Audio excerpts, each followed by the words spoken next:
ಲಕ್ಷ್ಮೀ ಬಳಗ ಕೊಚ್ಚಿ ಹಾಕ್ತಿದ್ರಿ ಅಂತೇಳಿ ನೀವು ಆರೋಪ ಮಾಡಿದ್ರಿ ಸರ್. ಈ ಸಚಿವರು ಈಗ ಅಷ್ಟೇ ಪ್ರತಿಕ್ರಿಯೆ ಕೊಟ್ಟರು. ನಮ್ಮ ಜಗದೀಶ್ ಶೆಟ್ಟರ್ 44 ಪಂಚಾಯತ್ ಬರ್ತಾವ ನಮ್ಮ ಕ್ಷೇತ್ರ ಎಲ್ಲ ಕಡೆ 4,000 ಕೋಟಿ ರೂಪಾಯಿ ಕೊಡ್ಲಿ, ಬಂಗಾರ ರಸ್ತೆನ ಮಾಡ್ತೀವಿ ಅಂತ ಹೇಳಿದ. ನಾ ಏನ್ ತಡೆದಿಲ್ಲ ಅಂತ ದೊಡ್ಡದು ನನಗಿಲ್ಲ ಅಂತ ನೋಡಿ. ಒಂದು ನಾನು ಹೇಳ್ತೀನಿ, ನಾವು ಉದಾಹರಣೆ ಕೊಟ್ಟಿದ್ದು ನಿಲ್ಜಿ ಮತ್ತು ಸಿಂಧೋಗಿ ಮತ್ತು ಮುದಗ, ಈ 3 ಗ್ರಾಮ ಪಂಚಾಯತ್ ಬಗ್ಗೆ ನಾನು ಉದಾಹರಣೆ ಕೊಟ್ಟಿದ್ದೆ. ಬಹುಶಃ ದಾಖಲೆಗಳನ್ನೆಲ್ಲ ಹೊರಗಡೆ ಬಹಿರಂಗ ಪಡಿಸ್ಬಿಟ್ರಿ. ಈಗ ದಿಶಾ ಮೀಟಿಂಗ್ ಅದ, ಆ ದಿಶಾ ಮೀಟಿಂಗ್ ದಲ್ಲಿ ಎಲ್ಲಾ ದಾಖಲೆಯನ್ನು ಹೊರಗಿಡ್ತೀನಿ. ಮಾರ್ಚ್ 31 ಒಳಗಾಗಿ ನೇರಾಗ ಆಕ್ಷನ್ ಪ್ಲಾನ್ ರೆಡಿ ಆಗಿದೆ, ಎಲ್ಲ ಆಗಿದೆ. ಅದಕ್ಕೆ ಡಿಲೇ ಯಾಕಾಯ್ತು ಅನ್ನುವಂಥದ್ದು ಅದಕ್ಕೆ ಉತ್ತರ ಕೊಡಬೇಕಾಗ್ತದೆ. ಎಲ್ಲಾ ಗ್ರಾಮ ಪಂಚಾಯತ್ ನಾನು ಹೇಳ್ತಾ ಇಲ್ಲ, ಉದಾಹರಣೆ ಕೊಟ್ಟಿದ್ದು 3 ಗ್ರಾಮ ಪಂಚಾಯತ್ ಬಗ್ಗೆ, ನಾನು 2 ಗ್ರಾಮ ಪಂಚಾಯತ್ ಬಗ್ಗೆ ಉದಾಹರಣೆ ಕೊಟ್ಟಿದ್ದು. ಎಲ್ಲ ದಾಖಲೆ ಇದಾವ.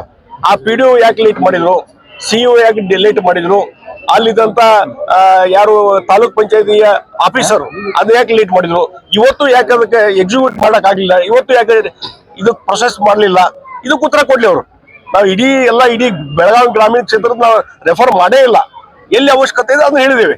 ಮತ್ತು ನಾನು ಅನುದಾನ ತರುವಂತದ್ದಲ್ಲ. ಇದು ಕೇಂದ್ರ ಸರ್ಕಾರ ನರೇಗಾ ಯೋಜನೆ ಮುಖಾಂತರ ಕೋಟ್ಯಾಂತರ ರೂಪಾಯಿ ಗ್ರಾಮೀಣ ಭಾಗದಲ್ಲಿ ಇವತ್ತು ಅದನ್ನ ಜನರಿಗೆ ಕೂಲಿಗೆ, ಇವತ್ತೇನು ಕೂಲಿ ಮಾಡ್ತಾವ್ರಿಗೆ ಇವತ್ತು ಅನುದಾನ ಕೊಡುವ ಮುಖಾಂತರ ಅವ್ರ ಕೈಗೂ ಕೆಲಸ ಕೊಡುವಂತದ್ದು ಮತ್ತು ನರೇಗಾ ಯೋಜನೆ ಮುಖಾಂತರ ಮೂಲಭೂತ ಸೌಕರ್ಯವನ್ನು ಕೊಡುವಂತ ಕೆಲಸ ಇದ್ರ ಮುಖಾಂತರ ಆಗ್ತದೆ.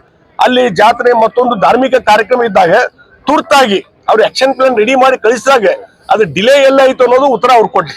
ಅವ್ರು ಏನಂತಾರೆ, ಪಾಸಿಬಲ್ ಇಲ್ಲ, ಗ್ರಾಮ ಪಂಚಾಯತಿಗೆ ಅಷ್ಟ ಅಮೌಂಟ್ ಕೊಡಕ್ ಪಾಸಿಬಲ್ ಇಲ್ಲ. ಸ್ಥಳೀಯ ಸಂಸ್ಥೆಯಿಂದ ಗೆದ್ದಿರ್ತಕ್ಕಂಥ ನನ್ನ ಸಹೋದರ ಎಲ್ಲಾ ಕಡೆಯಿಂದ ತರ್ತಾರೆ. ಜಗದೀಶ್ ಶೆಟ್ಟರ್ ಅವ್ರ ಜೊತೆ ಕರ್ಕೊಂಡು ನಾವು ಅಭಿವೃದ್ಧಿ ಕೆಲಸ ಮಾಡ್ತೀವಿ ಅಂತ ಆಗ್ಲಿ. ನೋಡ್ರಿ, ಅಭಿವೃದ್ಧಿ ಪರವಾದಂತ ಕೆಲಸ ಮಾಡ್ತಕ್ಕಂಥವ್ರಿಗೆ ನಾ ಸ್ವಾಗತ ಮಾಡ್ತೀನಿ, ಅವ್ರ ಜೊತೆ ಕೈ ಜೋಡಿಸ್ತೀನಿ ನಾನು. ಆದ್ರೆ ಈ ರೀತಿ ಎಲ್ಲಿ ಗ್ರಾಮ ಪಂಚಾಯತಿ ಬಿಜೆಪಿ ಡಾಮಿನೇಟ್ ಅದ, ಅಲ್ಲಿ ಅಧ್ಯಕ್ಷರಿದ್ದಾರೆ, ಅಲ್ಲಿ ಈ ರೀತಿಯಾದ ಅಸಹನೆ ಬೇಕಾಗಿಲ್ಲ. ಅವರು ಸರಿಯಾಗಿ ಎಲ್ಲ ಸಹಕಾರ ಕೊಟ್ಟರೆ ನಾವು ಸಹಕಾರ ಕೊಡ್ಲಿಕ್ಕೆ ತಯಾರಿದ್ದೇವೆ. ಯಾವಾಗಲೂ ಜನಪ್ರತಿನಿಧಿ ಅಭಿವೃದ್ಧಿ ಪರವಾಗಿ ಇರಬೇಕು. ಯಾವಾಗಲೂ ಮನುಷ್ಯ ಆದಷ್ಟು ಬೇಗನೆ ಕೆಲಸ ಆಗ್ಲಿ ಅನ್ನಬೇಕು. ಎಷ್ಟೋ ಕಡೆ ಹೇಳ್ತೀನಿ ನಾನು, ನೀವು ಕೆಲಸ ಮಾಡ್ಕೊಡ್ರಪ್ಪ, ನಾನು ಬಂದು ಭೂಮಿ ಪೂಜೆ ಮಾಡೋದು, ಮತ್ತೊಬ್ಬರು ಮಾಡೋದು, ಇವತ್ತು ಕೆಲಸ ಆಗ್ಲಿ ಅನ್ನುವಂಥದ್ದು ಹೇಳುವಂತ ವ್ಯಕ್ತಿ ನಾನು. ಅದಕ್ಕೆ ಸಹಕಾರ ಕೊಟ್ರೆ ನಾವು ಮಾಡ್ತೀವಿ. ಯಾಕೆ ಹಿಂಗಂದ್ರೆ ಬಹುಶಃ ನರೇಗಾ ಯೋಜನೆ ಅಂಡರ್ಸ್ಟ್ಯಾಂಡ್ ಆಗಿಲ್ಲ ಕಾಣಿಸಿದ್ದೆ ಅವ್ರಿಗೆ. ಅದು ಬೇಸಿಕ್ ಏನಂದ್ರೆ ಒಂದೊಂದು ಗ್ರಾಮ ಪಂಚಾಯತಿ ಹಣ ಬರ್ತದ, ಆಕ್ಷನ್ ಪ್ಲಾನ್ ಇರ್ತದೆ, ಇಂಪೋರ್ಟ್ ಅದ ಎಲ್ಲವೂ. ನಾ ಬೇಕಾದ ದಾಖಲೆ ಕೊಡ್ತೇನೆ ಹಿಂದಗಡೆ. ಹಾಳಾಗಿದ್ದೆ 3 ಜನ ಬಿಜೆಪಿಯ ಮುಖ್ಯಮಂತ್ರಿ ಇದ್ದಾಗ, ಯಡಿಯೂರಪ್ಪ, ಜಗದೀಶ್ ಶೆಟ್ಟರ್ ಮತ್ತು ಬೊಮ್ಮಾಯಿ ಇದ್ದಾಗ ಅವರಿಂದ ನಾವು ಪಾಠ ಕಲಿಬೇಕಾಗುತ್ತೆ. ನೋಡಿ, ನಾನು ಒಂದು ಹೇಳ್ತೀನಿ, ಅವತ್ತು ವಿರೋಧ ಪಕ್ಷದ ನಾಯಕರಿದ್ರು, ಅಲ್ಲಿ ಎತ್ತಬೇಕಾಗೈತಲ್ಲ, ಅಸೆಂಬ್ಲಿಯಲ್ಲಿ ಎತ್ತಬೇಕಾಗಿತ್ತಲ್ಲ.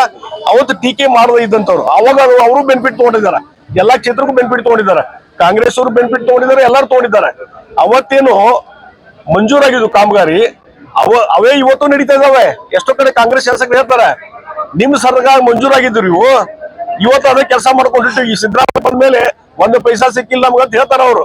ಹೀಗಾಗಿ ಅವತ್ತು ಟೀಕಾ ಮಾಡ್ಬೇಕಾಗಿತ್ತಲ್ಲ, ಅವತ್ತೇ ಅದ್ರ ಬಗ್ಗೆ ಹೋರಾಟ ಮಾಡ್ಬೇಕಾಗಿತ್ತಲ್ಲ. ನೀವೇನಾದ್ರಿ ಚುನಾವಣೆ ಬಂದಾಗ ಪಾರದರ್ಶಕವಾದಂತ ಸರ್ಕಾರ, ಅಭಿವೃದ್ಧಿ ಪರವಾದಂತ ಸರ್ಕಾರ, ರೀತಿಯಾದಂತ ಕೆಲಸ ಕಾರ್ಯ ಮಾಡ್ತಿದ್ದೆ ಪ್ರಾಮಿಸ್ ಮಾಡಿದ್ರಲ್ಲ.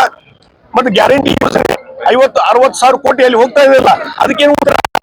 ಅಭಿವೃದ್ಧಿ ಪರವಾದಂತ ಕೆಲಸ ಕಾರ್ಯ ಎಲ್ಲ ಹೀಗಾಗಿ ಪರಿಸ್ಥಿತಿ ಬಹಳಷ್ಟು ಹದಗೆಟ್ಟಿದೆ. ಅಂದ್ರೆ ಅಡ್ಮಿಟ್ ಆದ್ರು. ಹಂಗಾರೆ ಹಿಂದೆ ಬಿಜೆಪಿ ಸರ್ಕಾರ ಇದ್ದಾಗಿಂದ ಆಗಿದ್ದಕ್ಕೆ ಈಗ ಆರ್ಥಿಕ ಸ್ಥಿತಿ ಸರಿ ಇಲ್ಲ ಅಂತ ಆಯ್ತಲ್ಲ ಅವ್ರದ್ದು. ಅದು ಸರಿ ಮಾಡ್ಲಿಕ್ಕೆ ನೀವು ಅನುಭವ ಇದ್ದಂತವ್ರಲ್ಲ, ಯು ಆರ್ ಎಕ್ಸ್ಪರ್ಟ್. ಬಜೆಟ್ ನಲ್ಲಿ ಮಂಡನೆ ಮಾಡೋದ್ರಲ್ಲಿ ರಿಕಾರ್ಡ್ ಮಾಡಿದ್ರಿ ನೀವು. You are expert in financial matters in concern. ಅದಕ್ಕೆ ಅದು ಸುಧಾರಣೆ ಮಾಡುವಂತದ್ದು ಕೆಲಸ ಮಾಡ್ಬೇಕಾಯ್ತಲ್ಲ. ಹಾಗಾದ್ರೆ ನಾವು ಏನಾದ್ರು ಇವತ್ತು ಮೋದಿ ಅವರು ಬಂದ ಮೇಲೆ 2014ರಲ್ಲಿ ಪ್ರಧಾನಮಂತ್ರಿ ಆದ್ರು, ಅವತ್ತಿನ ಹಿಂದೆ ಮನಮೋಹನ್ ಸಿಂಗ್ ಬಂದಾಗ, ಹಿಂದೆ UPA ಸರ್ಕಾರ ಇದ್ದಾಗ ಅವರು ದೇಶ ವಿದೇಶದಲ್ಲಿ ಎಲ್ಲೆಲ್ಲಿ ಸಾಲ ಮಾಡಿದ್ರು ಅದೆಲ್ಲ ಬಹುಶಃ ಅವತ್ತು ಸರ್ಕಾರ ಮಾಡ್ಲಿಕ್ಕೆ ಸಾಧ್ಯ ಇಲ್ಲ ಮೋದಿಯವರಿಗೆ. ಅದೆಲ್ಲ ಸಾಲವನ್ನು ತೀರಿಸಿ, ಬಡ್ಡಿಯನ್ನು ತೀರಿಸಿ ಇವತ್ತು ಒಂದು ಉತ್ತಮವಾದಂತಹ ಆರ್ಥಿಕ ಸ್ಥಿತಿ ತಂದವರು ಮೋದಿಯವರು ಮತ್ತು ಆರ್ಥಿಕ ಸಚಿವರು. ಹೀಗಾಗಿ ಅದನ್ನ ನಿಮ್ಗೆ ಆಡಳಿತ ಕೊಟ್ಟಾಗ ಅದನ್ನ ಆಡಳಿತ ನಡೆಸುವಂತ ಕೆಲಸ ಮಾಡ್ಬೇಕು. ಹಿಂದವ್ರು ಹಂಗ್ ಮಾಡ್ಯಾರಿ, ಹಂಗ ಬಿಟ್ಟು ಅಧಿಕಾರದ ಬಿಟ್ಟು ಹೋಗ್ರಿ. ಹಂಗಾರೆ ಬಿಜೆಪಿ ಕೊಟ್ಬಿಡ್ರಿ, ನಾವು ಸರಿ ಮಾಡ್ತೀವಿ ನಾವು ಅದನ್ನ.